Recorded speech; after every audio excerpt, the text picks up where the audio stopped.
el revisionismo sionista. El revisionismo sionista le permitiría a Israel tener una posición maximalista y consistía en revisar el plan de partición de Palestina.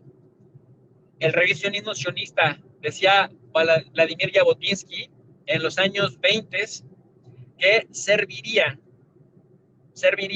para que Israel pudiera, pues prácticamente avanzar de una y a través de medios militares a todo el gran sueño, el Eretz Israel, el mainstream de la tierra de Israel, es decir, el volver a los territorios bíblicos. De esta segunda, de este segundo enfoque, de este segundo postulado, vienen pensadores como, y no son pensadores, en realidad son ejecutores, como Menachem Begin. Después de Menachem Begin viene el carnicero de Sabra y Shatila, Ariel Sharon, viene Yitzhak Shamir y también viene, bueno, Isaac, este señor que ahora lleva a Israel a la ruina, Benjamín Netanyahu, el carnicero de la Franja de Gaza, que hoy en día tiene una orden de arresto por parte de la Corte Penal Internacional. Bueno, Netanyahu representa a ese revisionismo sionista que está justamente detrás del sueño de la expansión territorial y que no es teoría de la conspiración. Nada más hay que revisar las plataformas políticas, por ejemplo, del Herut, que es el partido previo a lo que hoy conocemos como Partido Likud y que es la opción política que representa Benjamín Netanyahu y sus aliados. Hay un tercer enfoque, el neocionismo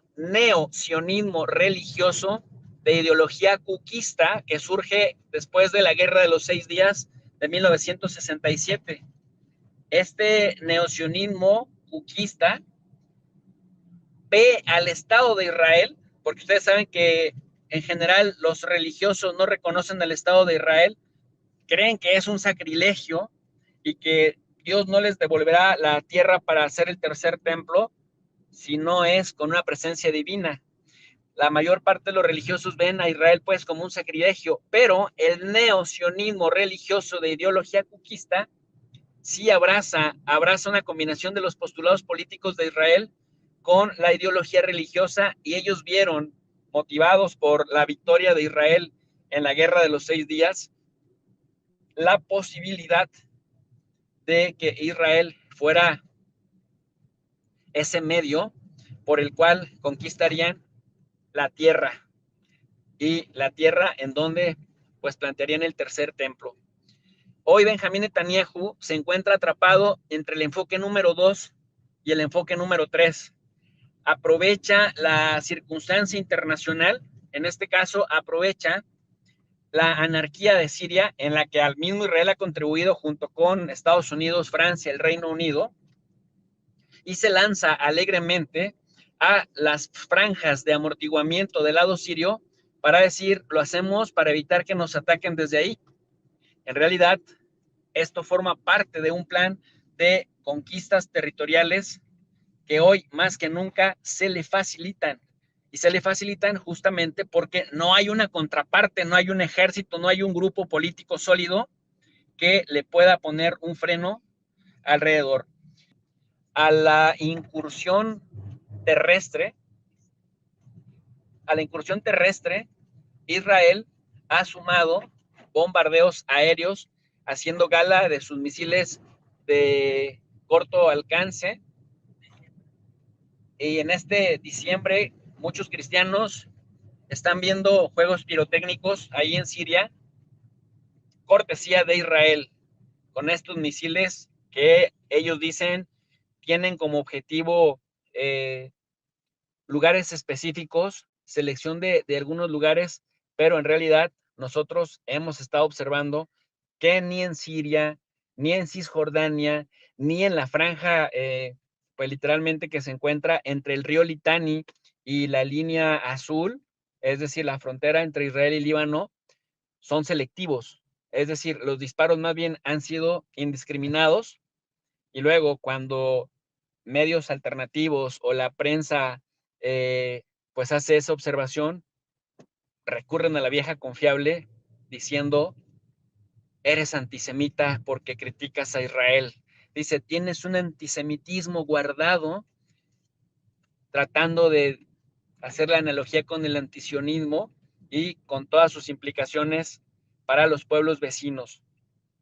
Bueno, pues no es teoría de la conspiración recordar que en los mismos postulados de los enfoques de las teorías de la expansión territorial israelí se encuentra Siria, se encuentra literalmente hasta el río Éufrates, dicen los clásicos fundadores de Israel. La conquista tiene que ser desde Antioquia, en el sur de Turquía, hasta prácticamente el Alto Egipto, hasta el Nilo, y del mar Mediterráneo hasta los cruces del río Tigris y el río Éufrates. Y cada que la coyuntura internacional, cada que los países de alrededor, que los vecinos son desestabilizados, al tener una fuerza de fuego real, al tener presupuesto económico real, al tener además las alianzas estratégicas con las potencias mundiales de cada época, van dando un paso adelante, van anexando territorios que a la postre ya no devolverán, y decirlo no tiene nada de antisemita, pues decirlo es estar describiendo lo que sobre el terreno, lo que sobre el territorio o lo que sobre los terrenos y territorios estamos observando. Y hoy justamente Israel se encuentra al acecho. Si Turquía ya empezó a entrar en Rojava, en el sur en el norte de Siria o el sur de Turquía, bueno, ¿por qué no nosotros irnos acercando también a nuestro objetivo? ¿Por qué no ir más allá de los altos del Golán? Si ya estamos penetrando en el Líbano, en donde por cierto no tuvieron un día de campo frente al Hezbollah, al que querían echar más allá del río Litani, y que sus incursiones terrestres pues prácticamente estuvieron ahí mordiendo la parte del sur del Líbano, pues ahora lo están intentando sobre Siria. ¿Y qué creen?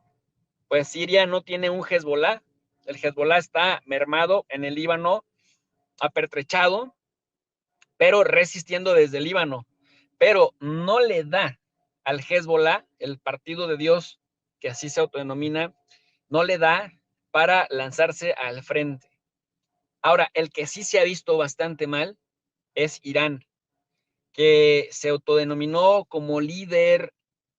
del eje de la resistencia. El eje de la resistencia no solamente era contra Estados Unidos, el eje de la resistencia era incluso contra Israel y contra el Reino Unido, es decir, contra el occidente colectivo. Pero el occidente colectivo ha sido más rápido, más estratégico y más decidido que Irán, porque justamente le han ido desactivando a los aliados. Ya mermaron al Hezbollah en el Líbano, ya mermaron al Hamas en la franja de Gaza con el argumento del día del 7 de octubre del 2023, ya están mermando a Siria. En Siria le están tumbando prácticamente de una a su aliado Bashar al-Assad, y al eje de la resistencia solo le quedaría pues los hutíes en Yemen y pues Hezbollah Kataeb en Irak, que por supuesto que el Hezbollah iraquí no tiene la capacidad de fuego ni de estrategia del Hezbollah libanés, que hoy por hoy está bastante mermado. Irán mismo está petrificado. Irán había prometido una venganza en contra de Israel después de los bombardeos israelíes en Irán. Israel decía, estos son represalia a los bombardeos que Israel, el segundo bombardeo que Israel llevó a cabo, y que pues prácticamente Israel dijo, nosotros le hemos afectado a Irán su capacidad ofensiva. Irán dijo, no nos hicieron ni cosquillas, pero Irán ya quedó petrificado. Mientras el occidente colectivo, porque esto por supuesto que no es obra solamente de Israel, mientras el occidente colectivo, Estados Unidos, el Reino Unido y en general los cinco ojos, los servicios de inteligencia anglosajones, en donde también entra Nueva Zelanda, Australia, Canadá, más el Reino Unido, Estados Unidos, al servicio de Israel, hay quienes dicen, hay quienes aseguran, sobre todo analistas que tienen bastante cercanía y bastante familiaridad con Irán, que Irán gana tiempo para seguir perfeccionando su sistema balístico, pero sobre todo para ir pues por el arma que haga la diferencia, el arma que le permita tener una verdadera disuasión. Esto está complejo, no es de entrada por salida, no es verlo de blanco y negro, tampoco es un partido de fútbol en donde van y vienen las cosas, no. A esto lo tenemos que ver con demasiada calma, de manera estratégica, sistemática, pues con información ordenada que nos permita justamente entender las complejidades de este problema. Bueno, y en ese orden de ideas, en ese sentido, pues, lo más probable y lo más prudente para Irán sería que en efecto estén ganando tiempo para poder tener un arma lo suficientemente poderosa en aras de disuadir algo como lo que está haciendo Rusia en Ucrania. Ustedes recordarán que Rusia en Ucrania, con el Oreshnik, sí puso a temblar al occidente colectivo,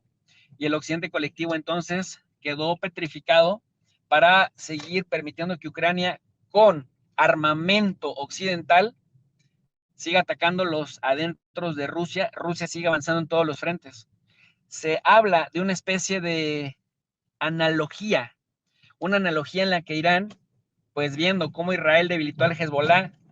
viendo cómo con la ayuda de Turquía y de Qatar echaron abajo al régimen de Bashar al-Assad, y cómo por otro lado,